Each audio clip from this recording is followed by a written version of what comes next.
अस्सलाम वालेकुम क्लास। आज हम बायोलॉजी में न्यू चैप्टर स्टार्ट कर रहे हैं, that is bio energetics.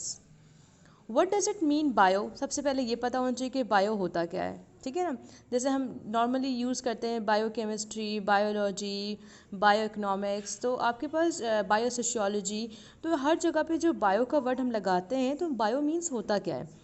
For example अगर हम बायोलॉजी बोलते हैं तो बायो मीन्स लिविंग या फिर लाइफ, ठीक है। लिविंग ऑर्गेनिजम्स भी क्या, लिविंग ऑर्गेनिजम्स में प्लांट्स हैं, एनिमल्स हैं, ह्यूमन बींग्स हैं, ये तमाम चीज़ें इंक्लूडेड हैं।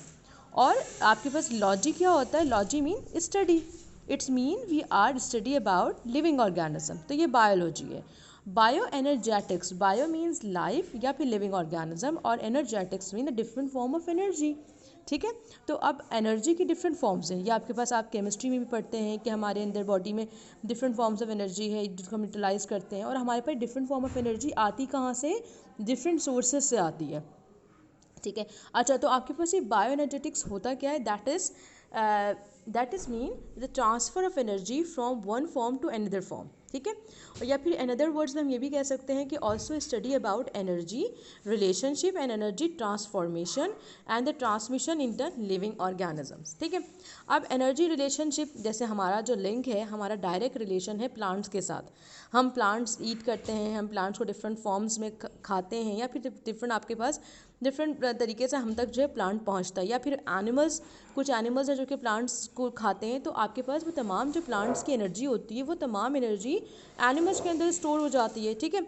अब वो एनिमल्स को जब हम ईट करते हैं, जब हम अपने एज अ ईट पर्पस में यूज़ करते हैं, तो वो एनर्जी हमारी बॉडी में कंज्यूम हो जाती है, ठीक है। अब ये जो एनर्जी का ट्रांसफॉर्मेशन है ये आपके पास क्या होता है? चलता रहता है। या फिर आप ये कह सकते हैं एनर्जी रिलेशनशिप। एनर्जी रिलेशनशिप का मतलब क्या है कि एनर्जी का आपस में क्या रिलेशन है। जैसे सन है, सन इज़ अ बेसिक, या फिर आप ये कह लेंगे sun is the only source of energy जो कि हमें एनी टाइम एनर्जी प्रोवाइड कर रहा है, ठीक है। अब यहाँ अगर हम देखते हैं कि energetics related to energy, energy है कि आपके पास the ability to any work, यानी अगर आप कोई भी काम करते हैं, किसी भी काम को करने की जो सलाहियत होती है वो आपकी सिंपल एनर्जी के थ्रू होती है, ठीक है। या आप ये कह लेते हैं the quantitative study of energy relationship and energy transformation.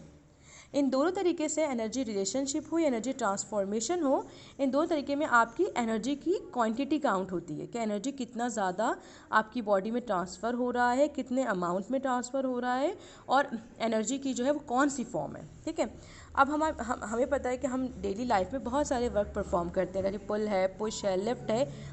इसमें आपके पास अगर आप बॉडी को मूव कर रहे हैं तो ये मैकेनिकल वर्क है। अगर आपकी बॉडी के अंदर से डिफरेंट टाइप की जो केमिकल वर्क हो रहे हैं, डिफरेंट टाइप के केमिकल है जो कि यूज़ हो रहा है, वो केमिकल वर्क परफॉर्म कर रहा है। और डिफरेंट आपके पास आपकी बॉडी में ट्रांसपोर्ट मैकेनिज्म हो रहा है। फॉर एग्जांपल ब्लड है, आपकी बॉडी में डिफरेंट टाइप के फ्लूइड्स हैं।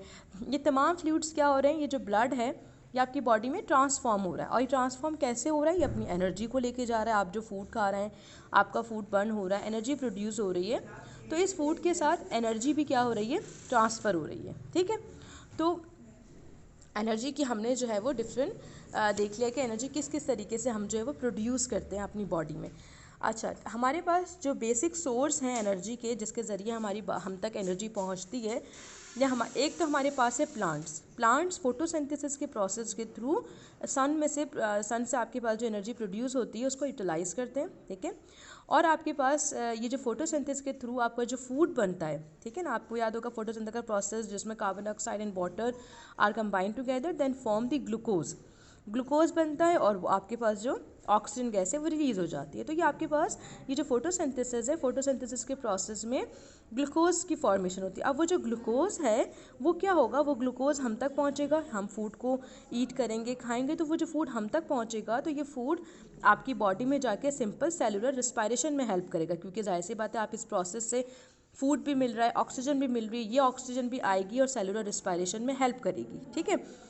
तो आपके पास यहाँ पे भी क्या होगा? यहाँ पे भी एनर्जी जनरेट होगी, यहाँ पे भी सिंपल आपके पास जो है वो डिफरेंट अनदर फॉर्म की जो है वो एनर्जी है आपकी बॉडी तक जाएगी, और फिर आपको एक मैकेनिज्म वाइज आपकी बॉडी वर्क करेगी, फिर मैकेनिकल एनर्जी बनेगी, फिर वो एनर्जी डिफरेंट फॉर्म में जाएगी, केमिकल की फॉर्म में चली जाएगी, तो केमिकल एनर्जी बन जाएगी, ठीक है। तो different forms of energy are produced during daily daily daily routine. अच्छा, हमारे पास जो आपके पास एक ओनली सोर्स है लाइट का या एनर्जी का, that is sun.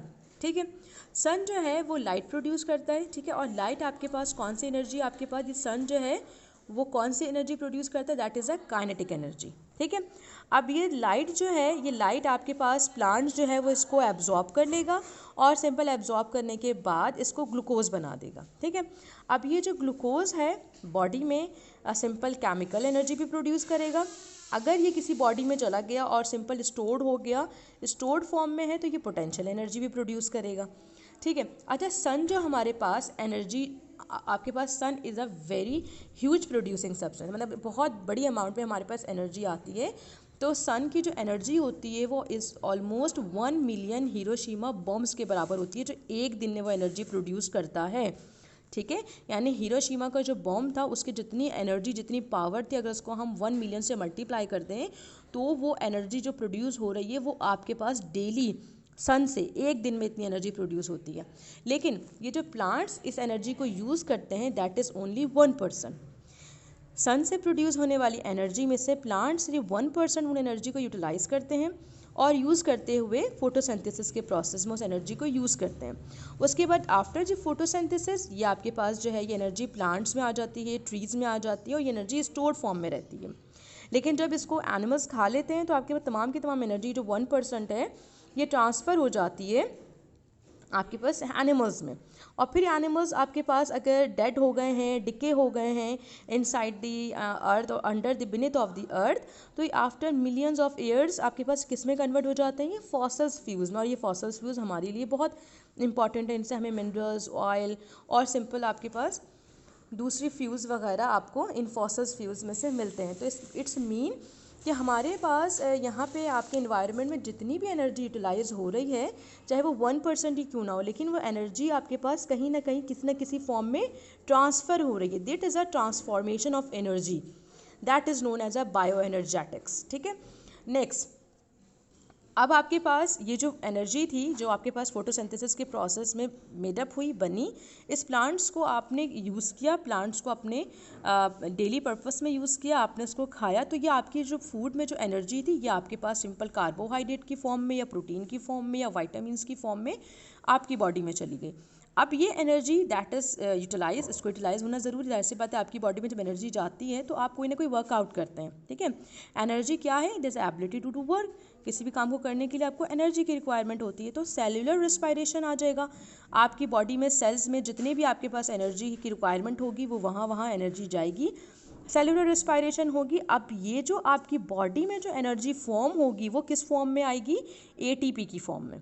ATP mean adenosine triphosphate, यानी कि आपके पास एक बहुत ज़्यादा अमाउंट में ये एटीपी बनना शुरू हो जाएगा। एटीपी आपके पास एडिनोसिन ट्राइफॉस्फेट है, जो कि आपकी बॉडी का करेंसी है, एनर्जी करेंसी है। यानी आप कहीं पे भी मूव होते हैं, कहीं पे भी जाते हैं तो उस कंट्री के हिसाब से वहाँ का करेंसी यूज़ करते हैं। तो सेम ऐसी जब हमारी बॉडी में एनर्जी आएगी तो इस एनर्जी को हम एटीपी की फॉर्म में यूज़ करेंगे। ठीक है, ये हमारी बॉडी की एनर्जी ऑफ करेंसी है। अच्छा, उसके बाद ये एटीपी आपके पास डिफरेंट काम में यूज़ होगी। आप अगर कोई वर्कआउट कर रहे हैं, कोई चल फिर रहे हैं, तो मैकेनिकल वर्क कर रहे हैं, तो ये एटीपी आपके पास मैकेनिकल वर्क में यूज़ होगी। अगर ट्रांसपोर्ट का मैकेनिज़्म हो रहा है तो ये एटीपी आपके पास ट्रांसपोर्ट के मैकेनिज़्म में यूज़ होगी। और अगर आपके पास किसी किस्म की कोई केमिकल एनर्जी का काम हो रहा है तो वहाँ पर ये एटीपी एज अ केमिकल भी यूज़ होगी। ठीक है, नेक्स्ट आपके पास हमने आज जो लेक्चर्स, जो टॉपिक्स कवर किए हैं बायो एनर्जेटिक्स में, आप अपनी बुक से प्लीज़ उसको ज़रूर टैली कीजिएगा। पेज नंबर 119 है, 120 है, 121 एंड 122। ठीक है, ये आपके पास 4 पेजेस हैं जो कि आज हमने लेक्चर्स में कवर किए हैं। थोड़ा सा जस्ट इसको समराइज़ कर लेते हैं, थोड़ा सा इसको हम जैसा ओवरव्यू देख लेते हैं कि हमने क्या क्या चीज़ें आज डिस्कस की हैं। एनर्जी की वाहिद और ओनली सोर्स कौन है आपके पास, हमारे पास, दैट इज़ अ सन। सन में से कौन सी एनर्जी आ रही है, that is heat energy. Heat energy will be convert into a kinetic energy. और ये जो आपके पास काइनेटिक एनर्जी है आपके कहाँ पे ऐड हो जाती है, फ्लो वाटर में।